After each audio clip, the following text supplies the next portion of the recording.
বিসমিল্লাহির রহমানির রহিম। আসসালামু আলাইকুম। একদম রেস্টুরেন্ট হোটেল যেভাবে মুড়িঘণ্ট রান্না করে ঠিক সেই স্টাইলে আমি আজকে আপনাদেরকে মুড়িঘণ্ট রান্না করাটা দেখাবো।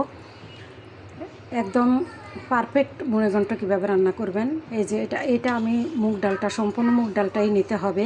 আর একটা তেজপাতা দিয়ে মুগ ডালটাকে আমি প্রথমে সিদ্ধ করে নিয়েছি।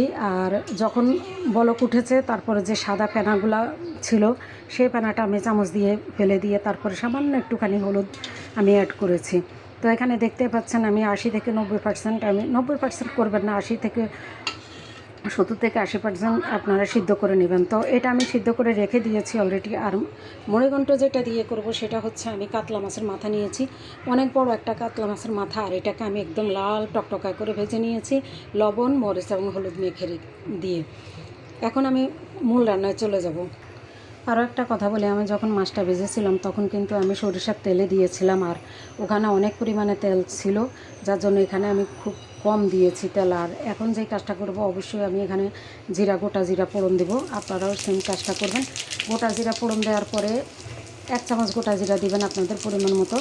তারপরে দিয়ে দিব এই যে এখানে আদা কুচি, পেঁয়াজ, রসুন কুচি এবং কাঁচামরিচ একসাথে দিয়ে দিলাম। এখন দিয়ে দিব আমি পেঁয়াজ কুচি। পেঁয়াজের পরিমাণটা আপনাদের উপরে ডিপেন্ড করবে, আপনারা যেভাবে খাইতে চান। তো এটা একটু নেড়ে চেড়ে নিব আগে। তো পেঁয়াজটাকে একটু ভালোভাবে নাড়াচাড়া করব, এতে আমাদের আদা এবং রসুনটাও একটুখানি লালচে আকার ধারণ করে নেবে। আর পারফেক্ট কালার আনার জন্য কিন্তু আর একটা জিনিস অ্যাড করতে হবে, সেটা হচ্ছে অবশ্যই টমেটো। আর টমেটোটা দিলে কিন্তু সুন্দর একটা কালার চলে আসবে। তো আমি এখানে ছোট ছোট 2টা টমেটো কেটে রেখেছিলাম। আর এখন এটা একটু নাড়াচাড়া দিয়ে তারপরে একটুখানি হলুদ অ্যাড করবো। আপনারা আমার সাথে থাকেন। তো এখানে এখন স্বাদ মতো লবণ দিয়ে দেবো, যেহেতু আমার মাছ এবং ডালের মধ্যে লবণ এবং হলুদ দেওয়া আছে, সেই পরিমাণে আমাকে হলুদ এবং লবণটা ইউজ করতে হবে। আর এখানে কিছুটা দিয়ে দিতে হবে, 1/2 চা চামচের মতো আমি দিব হলো ধনিয়ার গুঁড়া।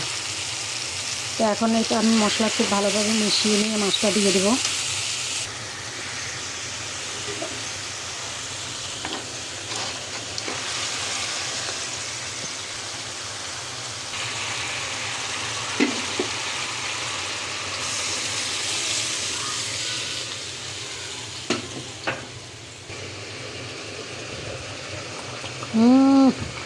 সাথে গন্ধ তুলনীয়, বিশ্বাস করবেন না, এত সুন্দর ফ্লেভার বেরিয়েছে। আপনারা যারা মরিচ খেতে পছন্দ করেন, মানে ঝাল খেতে পছন্দ করেন, তারা আরও 2-4টা বেশি দিবেন। আর আমি এখন আপাতত 2-3টা দিয়েছি, কারণ আমার বেশি একটা পছন্দ না ঝাল খাওয়াটা।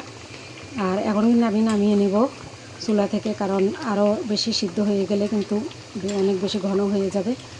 আর যদি আপনারা পারেন ধনিয়া পাতা পছন্দ করলে ধনিয়া পাতা দিতে পারেন, এটা আপনাদের ইচ্ছা, না দিলেও সমস্যা নাই। তো আল্লাহ হাফেজ, সবাই ভালো থাকবেন। আর যদি আপনারা গরম মশলা খেতে চান তাহলে গরম মশলা দিয়ে দেবেন। আমি পছন্দ করি না তাই আমি দিচ্ছি না। তো আল্লাহ হাফেজ, সবাই ভালো থাকবেন। আসসালামু আলাইকুম।